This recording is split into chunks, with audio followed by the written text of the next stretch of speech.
अस्सलाम वालेकुम गाइस। तो आज हम लोग शुरू करने लगे हैं कार्डियक फिजियोलॉजी। आपको मैं लाइन वाइज सारा कार्डियक फिजियोलॉजी के बारे में बताऊंगी, ठीक है। और इसको डिफरेंट पोर्शंस में डिवाइड किया गया है, ठीक है। सबसे पहले जो आज हमारा बेसिक है, हमें शुरू करने से पहले फिजियोलॉजी बेसिक्स आनी चाहिए। एनाटमी आपको आनी चाहिए। जब तक आपकी एनाटमी नहीं क्लियर तो आपको फिजियोलॉजी बिल्कुल भी क्लियर नहीं हो सकती, ठीक है।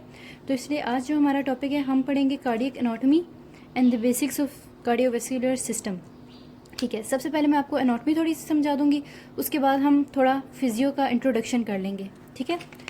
सबसे पहले आपके पास एनाटमी में क्या आता है, ठीक है।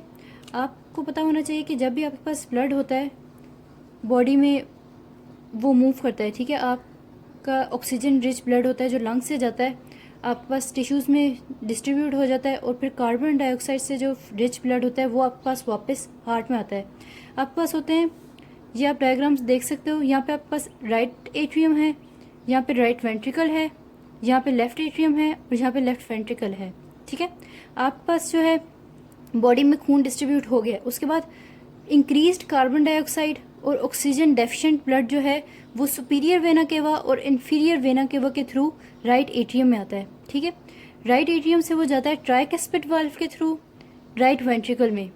राइट वेंट्रिकल में जब वो जाता है तो उसके आगे आता है पल्मोनरी सेमिल्यूनर वाल्व। उसको क्रॉस करके आपका जो खून है वो पल्मोनरी आर्टरी में जाता है, ठीक है, और उससे लंग्स में चला जाता है। अब ये जो right side of the heart है, यहाँ पे सारा डीऑक्सीजनेटेड ब्लड होता है जो आपकी बॉडी से वापस आता है। अब लंग्स में जब आपका खून पहुँच जाता है तो आपके पास ऑक्सीजन जो होता है वो इंक्रीज हो जाता है और कार्बन डाइऑक्साइड लेस हो जाता है, ठीक है। आपके पास एक्सटर्नली जो आप ऑक्सीजन ब्रीथ करते हो उसकी कॉन्सेंट्रेशन इंक्रीज हो जाती है, कार्बन डाइऑक्साइड कम हो जाता है, और आपके पास ऑक्सीजन रिच जो ब्लड होता है वो फिर आपके पास पल्मोनरी वेन के थ्रू लेफ्ट एट्रियम में जाता है। जब वो लेफ्ट एट्रियम में जाता है तो बाइकस्पिड वाल्व के थ्रू वो लेफ्ट वेंट्रिकल में चला जाता है, और आउटिक सेमिल्यूनर वाल्व के थ्रू वो फिर आउटा में जाके आपके बॉडी सेल्स में डिस्ट्रीब्यूट हो जाता है ऑक्सीजन रिच ब्लड। इधर से आपको पता चलता है कि right side of the heart जो है आपकी वो है डीऑक्सीजनेटेड ब्लड की, और जो आपके पास left side of the heart है वहाँ पे ऑक्सीजनेटेड आपके पास ब्लड है। अच्छा, अब आपके पास जो ट्राइकस्पिड और बाइकस्पिड वॉल्व्स की थोड़ी एनाटमी आपको समझा दूँ। यहाँ पे आपके पास वॉल्व्स होते हैं, वो papillary muscles of the heart से अटैच्ड होते हैं थ्रू द कॉर्डेट टेंडनी। जब भी आपके पास पीछे से प्रेशर ज़्यादा होगा तो आपके वॉल्व्स खुल जाते हैं। फॉर एग्जाम्पल आपके पास एट्रिया में ब्लड आया है, ठीक है, सुपीरियर वेना केवा और इन्फीरियर वेना केवा से। जैसे वो एट्रिया में आएगा, एट्रिया स्ट्रेच करेंगे, एट्रिया के ऊपर प्रेशर इंक्रीज हो जाएगा राइट एट्रियम के ऊपर। जैसे ही प्रेशर इंक्रीज होगा तो आपके पास ट्राइकस्पिड वाल्व ओपन हो जाएगा, और उसके वजह से आपके पास राइट एट्रियम से राइट वेंट्रिकल में ब्लड चला जाएगा। अब जब ब्लड आता है राइट वेंट्रिकल में, ठीक है, तो आपके पास जो है ये वॉल्व क्लोज हो जाता है। जब आपके पास वॉल्व के पीछे प्रेशर ज़्यादा होगा तो वॉल्व ओपन हो जाएगा, और जब वॉल्व के आगे प्रेशर ज़्यादा होगा तो वॉल्व क्लोज हो जाएगा। एक एम्ब्रेला की तरह काम करता है, ठीक है। ये आपके पास थोड़ी एनाटमी होगी हार्ट की। अब आगे से हम थोड़ा फिजियो का डिस्कस कर लेते हैं। हार्ट क्या है? डबल साइडेड पंप है, जैसे आपको मैंने बताया है। राइट साइड आपकी डीऑक्सीजनेटेड ब्लड होती है, वो जाती है लंग्स में, और जो लेफ्ट साइड है वो ऑक्सीजनेटेड ब्लड होता है। इस तरह हार्ट एक डबल साइडेड पंप के थ्रू एक्ट करता है। फंक्शन क्या है? मेन फंक्शन आपके हार्ट का ये नहीं है कि क्या कहते हैं हार्ट वो पंप करे या ये वो, हाँ पंप भी करता है, मगर सबसे मेन फंक्शन जो है आपके हार्ट का वो है establish blood pressure. Blood pressure को इस्टेब्लिश करता है, ठीक है।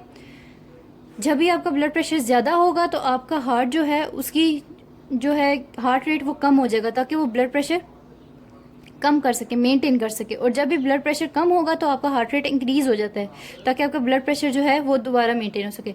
ब्लड वेसल्स क्या होती हैं? ब्लड वेसल्स सबको पता है, आर्टरीज जो होती हैं वो ऑक्सीजनेटेड ब्लड लेके जाती हैं टिश्यूज़ में, और वेन्स जो होती हैं वो डीऑक्सीजनेटेड ब्लड वापस आपके टिश्यू से रिमूव करती हैं, ठीक है। ब्लड क्या है? कनेक्टिव टिश्यू है, जिसके अंदर सारे न्यूट्रिएंट्स होते हैं, ऑक्सीजन होते हैं, कार्बन डाइऑक्साइड होते हैं, सारा ट्रांसपोर्ट मीडियम जो होता है वो ब्लड के थ्रू होता है। अच्छा, हार्ट में आपके पास आगे आप क्या पढ़ोगे? हार्ट के कार्डियक मसल्स हैं, उसकी एनाटमी आप पढ़ोगे। आप कार्डियक नर्वस टिश्यू है वो पढ़ोगे। डबल साइडेड पंप किस तरह है हार्ट, वो आपने पढ़ लिया है। राइट साइड से आपके पास लंग में जाता है ब्लड, और लंग लेफ्ट साइड से आपके पास बॉडी में चला जाता है, ठीक है। ये आपके पास इस तरह डबल साइडेड पंप के थ्रू एक्ट करता है। सर्कुलेटरी पाथवे, ये बहुत इंपॉर्टेंट है, ये आपके पास अक्सर पूछ लेते हैं सर्कुलेटरी पाथवेज कौन से हैं और वो कैसे काम करते हैं, ठीक है। अच्छा, सर्कुलेटरी पाथवे क्या है? आपके पास दो तरह की सर्कुलेशन होती है बॉडी में, एक है पल्मोनरी सर्कुलेशन और एक है सिस्टेमिक सर्कुलेशन। पल्मोनरी सर्कुलेशन जो होती है वो आपको पल्मोनरी के लफ्ज़ से ही पता चल रहा है, लंग्स से रिलेटेड है। हार्ट से जो ब्लड लंग्स में जाता है और लंग्स से जो वापस हार्ट में आता है, ये आपकी पल्मोनरी सर्कुलेशन कॉन्स्टिट्यूट करता है। कैसे कॉन्स्टिट्यूट करता है भला?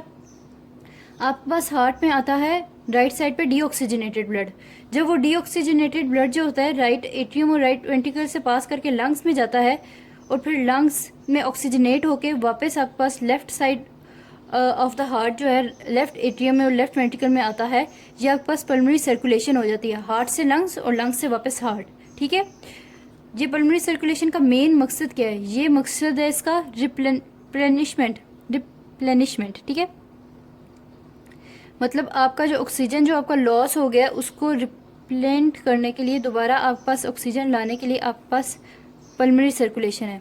उसके अलावा आपके पास दूसरी सर्कुलेशन कौन सी है? Systemic circulation. सिस्टेमिक सर्कुलेशन में आपके पास क्या आ जाता है? सिस्टेमिक सर्कुलेशन जो सिस्टेमिकली पूरी बॉडी में ब्लड आपके पास ट्रांसफ़र होता है। Left side of the heart में आपके पास ब्लड आ गया, अब लेफ्ट साइड से पूरी बॉडी के टिश्यूज़ में जो ब्लड जाएगा ऑक्सीजन रिच, और फिर जो बॉडी से ऑक्सीजन डेफिशिएंट ब्लड हार्ट में आएगा, ये आपके पास सिस्टेमिक सर्कुलेशन होती है। ठीक है, इस तरह आपके पास इस डायग्राम में मैंने समझाया हुआ है। पहला स्टेप आपके पास क्या है? ऑक्सीजन डेफिशिएंट ब्लड जो है बॉडी के टिश्यूज से वो राइट एट्रियम में आ रहा है, राइट एट्रियम से राइट वेंट्रिकल में, और राइट वेंट्रिकल से वो जा रहा है लंग्स में। ये जो साइड है आपकी, ये आपके पास डीऑक्सीजनेटेड ब्लड की है। अब राइट वेंट्रिकल जो है, यहाँ से लंग्स में खून गया और लंग्स से लेफ्ट एट्रियम में ऑक्सीजनेटेड ब्लड आ गया। ये जो आपके पास पाथवे है, ये आपके पास पल्मोनरी सर्कुलेशन है। सही हो गया। और पल्मोनरी सर्कुलेशन में क्या हो रहा है? आपके पास ऑक्सीजन जो है वो दोबारा बन रहा है, रिप्लेनिशमेंट ऑफ द ऑक्सीजन हो रही है। ठीक है, मेन फंक्शन क्या है पल्मोनरी सर्कुलेशन का? Replenishment of oxygen. अब आपके पास लेफ्ट वेंट्रिकल में जो आपके पास ऑक्सीजनेटेड ब्लड आ गया है वो आपके पास जा रहा है सिस्टेमिक सर्कुलेशन, आपके पास अओर्टा से जा रहा है बॉडी के टिश्यूज़ में, और टिश्यूज से आपके पास वापस आ रहा है राइट एट्रियम में। ठीक है, ये जो आपके पास ब्लड लेफ्ट वेंट्रिकल से ऑक्सीजन रिच गया टिश्यूज़ में और फिर उधर ऑक्सीजन दे के आपके पास ऑक्सीजन पुअर जो ब्लड है और कार्बन डाइऑक्साइड रिच जो ब्लड है वापस आपके पास राइट एट्रियम में आ रहा है, ये आपके पास सिस्टेमिक सर्कुलेशन होती है। ठीक है, और सिस्टेमिक सर्कुलेशन की मेन फंक्शन क्या है? Delivery of blood, delivery of oxygen. Pulmonary circulation को आपके पास क्या बताया, क्या मेन फंक्शन है? रिप्लेनिशमेंट ऑफ ऑक्सीजन, कि ऑक्सीजन दोबारा है। और सिस्टेमिक सर्कुलेशन का मेन फंक्शन क्या है? डिलीवरी ऑफ ऑक्सीजन, कि बॉडी में डिलीवर हो जाए ऑक्सीजन।